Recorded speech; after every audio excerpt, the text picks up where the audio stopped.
Bonsoir les SE.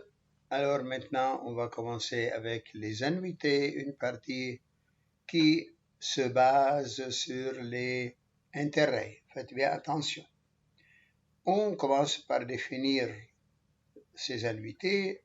Qu'est-ce qu'une annuité? C'est une somme d'argent qui est fixe, c'est-à-dire elle ne change pas. Elle est fixe, elle ne change pas. C'est clair? Que l'on va quoi faire avec, que l'on va payer ou bien verser, on utilise le vocabulaire, à la fin de chaque période. La période, ça pourrait être un mois, une semaine, une année, un trimestre, un semestre, un jour peut-être entre les banques. Pourquoi on doit payer cela? Pour, en principe, deux raisons. Soit pour constituer un certain capital à la banque, soit pour rembourser une certaine dette que l'on a prise avant. La période, c'est généralement soit une année, d'où le mot annuité, soit un mois que l'on appelle parfois mensualité, parce qu'elle serait payée mensuellement. Maintenant, les intérêts que l'on va considérer dans le calcul des annuités sont toujours les intérêts composés. Ce sont toujours les intérêts composés. Faites bien attention. Alors, je commence avec les valeurs, la valeur ou bien les valeurs acquises d'une suite de n annuités. C'est-à-dire, si je vais payer par exemple, pendant une année, 12 mensualités, c'est-à-dire 12 versements, alors quelle est la valeur que je vais obtenir à la fin de cette année, de ces 12 versements? Quelle est la valeur que je peux, par exemple, épargner ou bien qui va me former un certain capital? Alors, on commence à reconnaître les notations que l'on va utiliser. Le A, ça va être la notation de la somme que je vais verser. On a pris la première lettre du mot annuité. N est le nombre, N nombre de périodes. Ici, on a dit 12 mois. I, comme on a vu dans les intérêts, c'est l'intérêt par unité de monnaie et par période. Par unité de monnaie et par période. Unité de monnaie, c'est-à-dire le dollar, la livre libanaise, l'euro, etc. Et C, grand C maintenant, la première lettre du mot capital, ça va représenter la valeur acquise, c'est-à-dire que l'on va voir dans notre compte à la banque après, par exemple, une année avec 12 versements. Alors voilà comment on va faire le raisonnement. Regardez ce schéma-là. Sur ce schéma, on va expliquer les choses. Voilà les périodes. Première, deuxième, troisième. Ok, nous bavardons à propos de la fin de la période. Parce qu'on a dit en haut que le versement serait en principe payé à la fin de la période. Alors là, de quoi s'agit-il? Si je prends la première valeur que je vais payer, le premier versement, la première annuité, si je vais la payer à la fin de la première période, c'est-à-dire au début de la deuxième période, alors celle-ci ne peut pas me donner un intérêt sur la première période. Par contre, elle pourrait me donner des intérêts sur les n moins une période qui reste. On a supposé enfin qu'il y a n périodes. Alors, voilà de quoi il s'agit. Ensuite, celle-ci donc, elle va me donner des intérêts sur n moins une période. Si je prends la deuxième annuité que je vais payer à la fin de la deuxième période, c'est-à-dire au début de la troisième période, alors cette annuité-là, elle ne peut me donner aucun intérêt sur la première et la deuxième période. Par contre, elle pourrait me donner des intérêts sur les n-2 périodes qui existent. Le nombre total, c'était n, maintenant ça a diminué de 2, alors il reste n-2 périodes. La troisième, elle ne peut pas me donner sur les 3 premières périodes. Par contre, elle doit me donner sur, voilà, ces périodes-là. n-3 périodes. Si je prends une quelconque, alors elle peut me donner là le nombre de périodes. Ici, comme vous le voyez, peut-être c'est 1, 2, 3. Et je vais voir la dernière, ou bien plutôt l'avant-dernière. n-1 période. Ici, à la fin de l'avant-dernière période. À la fin de l'avant-dernière période. C'est-à-dire à la fin de la période n-1.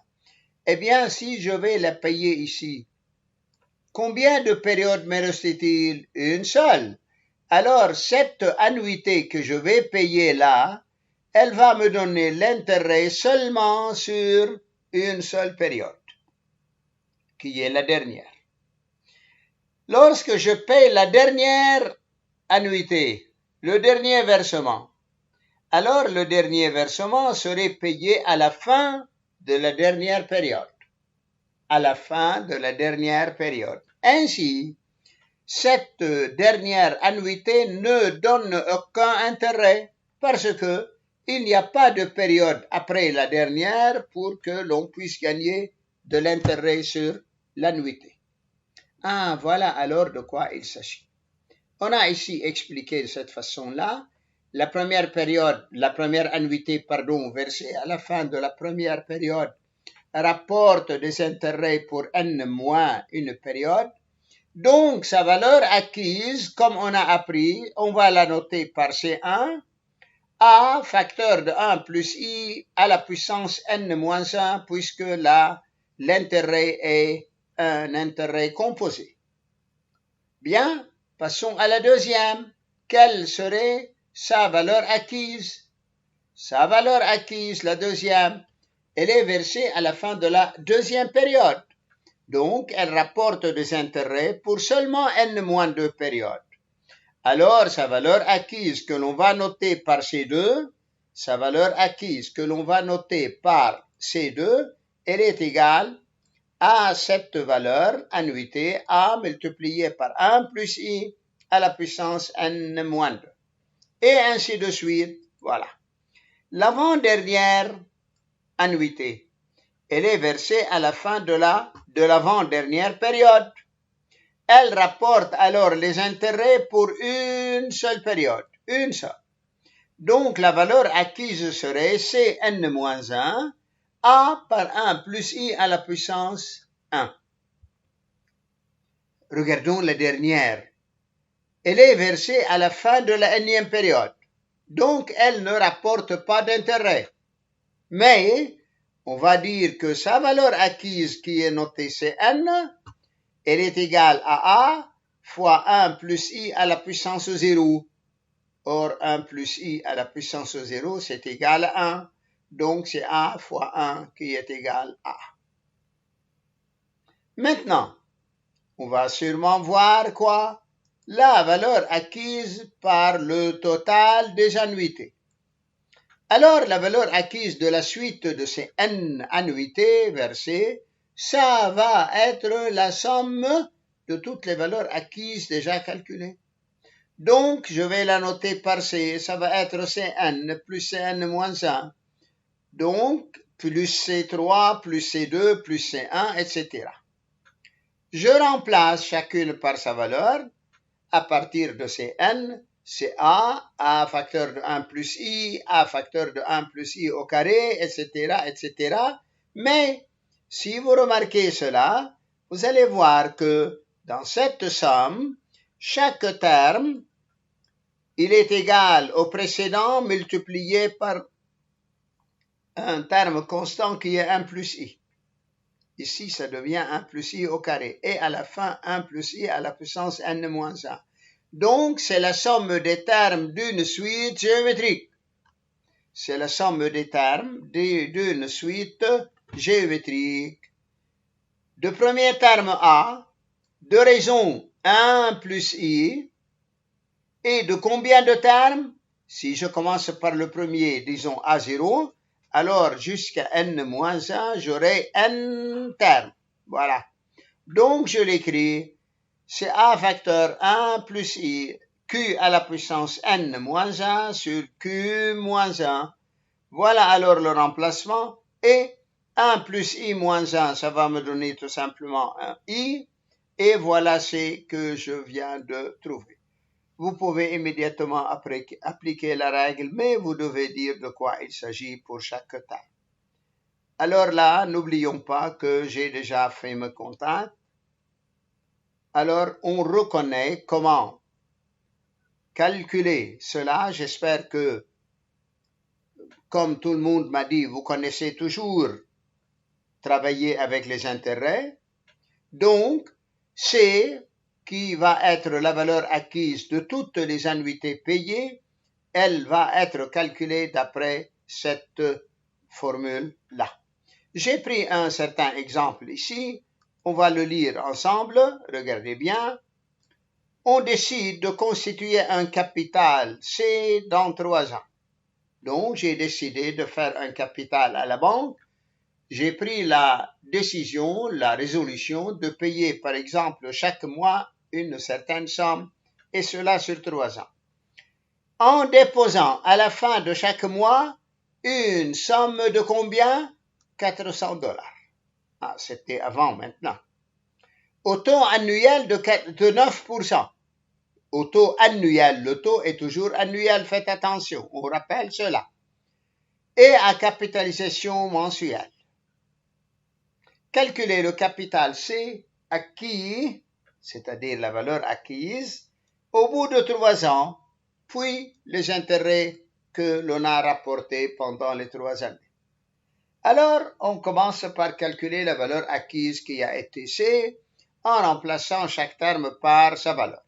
Je commence ici par calculer I pour ne pas vous tromper, parce que l'on va remplacer ici et ici.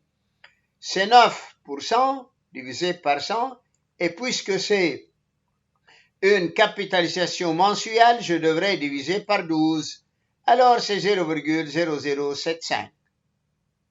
Ajouter à 1, ça va me donner 1,0075. Et je vais voir maintenant le nombre n de périodes. 3 années et les paies seront faites mensuellement, alors 3 fois 12 égale 36 périodes. A, la somme que je vais verser chaque fois, c'est 400. Alors, je remplace chaque terme par sa valeur pour obtenir 16 461,086 après 4 ans, comme on vient de voir. Alors, voilà le capital que l'on a pu constituer après 3 années. Mais, puisque c'était dans la banque, sûrement il doit y être des intérêts. Quels sont les intérêts que j'ai rapportés pendant 3 années? Eh bien, c'est très simple. Pour calculer les intérêts, on doit faire la différence entre la valeur acquise et le total des annuités versées. La valeur acquise et les annuités, la somme, c'est-à-dire des annuités versées. Voilà alors comment faire cette somme ou bien ce calcul-là. Donc, c'est les intérêts qui sont égaux à C, le capital qui a été construit, moins le total des annuités, c'est-à-dire 36 mois, 36 annuités fois 400. Le calcul va me donner $2 601. C'est-à-dire, si les $400 ont été mis à la maison chaque fois, alors elles auront donné 14 400. Mais à la banque, elles ont donné 16 400. Alors, c'est la somme payée, le total des sommes payées, augmenté des intérêts qui va me donner cela. Bien, deuxième choix de travail, c'est autre que construire ou former un certain capital, c'est maintenant amortir ou rembourser une certaine dette.